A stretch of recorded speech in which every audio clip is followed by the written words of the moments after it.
Okay, so I'm going to be making some ribs today. I got some baby back ribs and some spare ribs, and I seasoned them both with this Kansas City Championship Three Little Pigs barbecue rub. So not what I typically do. I do have some apple juice mixed with apple cider vinegar on standby, and we got the grill smoking.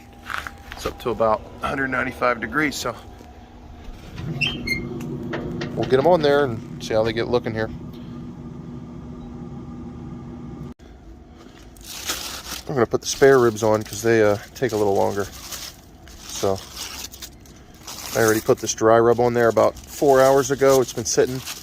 You can see it's binding to the ribs pretty well. So it's looking pretty good. We'll get them on the grill. Okay, so these are the spare ribs. I've got them on the smoker. I'm going to let them smoke for an hour before I put the baby back ribs on because they're going to take approximately an hour longer. They're a lot larger, a lot thicker, so it's going to take longer for them to reach the internal temperature that I'm looking for of 165 before I can wrap them and take them up to 210. All right, so the spare ribs have been smoking for an hour, a little bit over an hour actually. They're looking good. They're a little dry on the outside, so what I'm going to hit them with here is a mixture of apple cider vinegar and apple juice. And it's just going to keep them nice and wet. Keep them from burning, keep the meat from burning.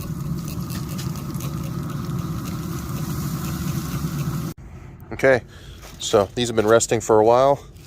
They've got that that Three Little Pigs rub, dry rub, bonded to it pretty well. Let's get it on the grill. Cool, good to go. Got 2 racks on the smoker now. Probably in about another 2.5 hours, 2 hours or so, it'll be time to wrap these in foil and get them up to 200 degrees. And then we'll probably sauce them up and throw them back on there, let that sauce caramelize. Okay, so the spare ribs have been smoking for 2 hours. The baby back ribs have been smoking for an hour. Currently, they're sitting, the spare ribs are around 136, and the baby back ribs are 120 degrees. So I took them off that second rack, have them both side by side. That way I can distribute a little more apple juice on them, wet them down as needed, especially where they're thinner. It's going to help keep them from burning out. Good job, Max. Thanks for helping with the ribs. Like a big boy. You are doing it like a big boy.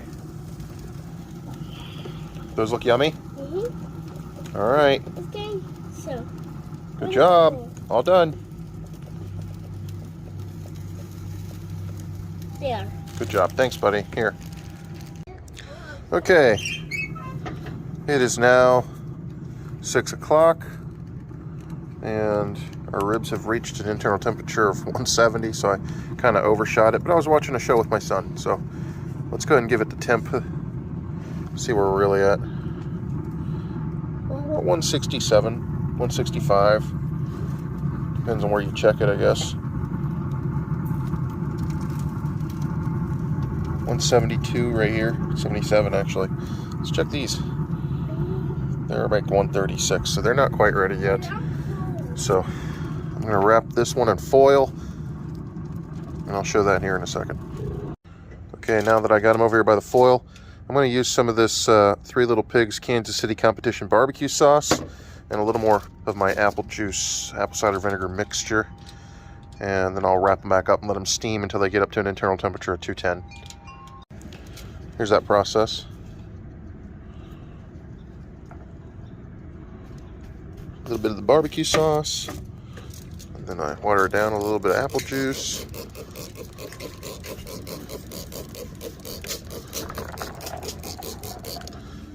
All right, I just spread that all around everywhere.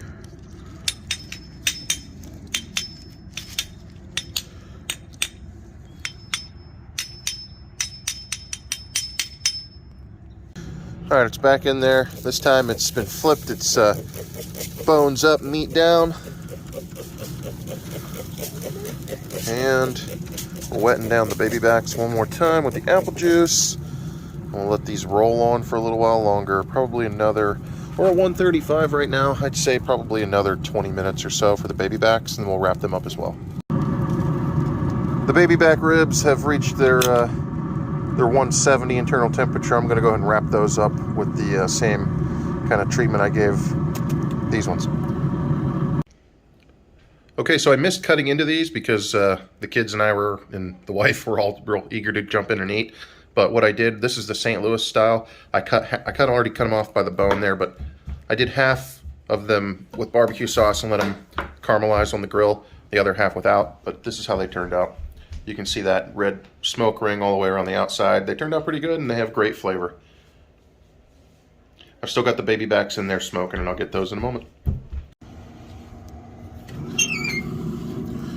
Baby back ribs have reached an internal temperature of 200 degrees.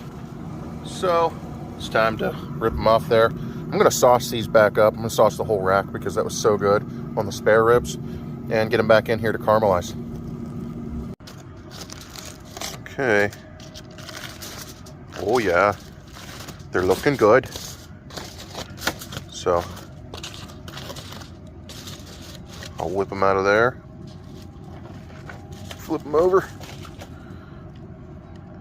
Time to sauce them down and get them back on the grill. All right, I already sauced the bottom. Now I'm going to sauce the top.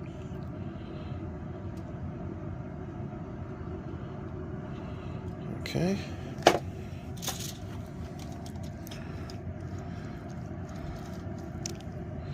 Nice even sauce distribution here.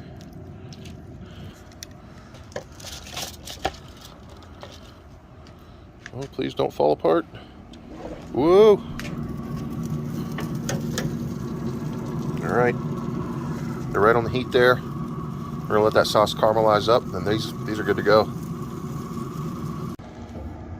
All right, them saucy boys are done. Just flip them over, reach in. Oh yeah.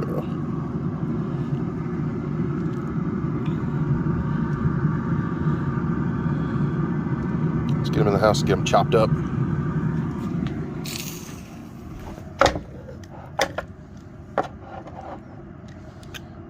Good ribs.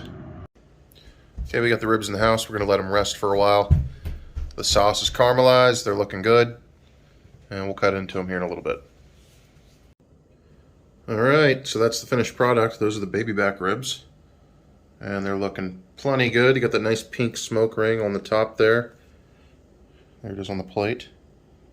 Delicious.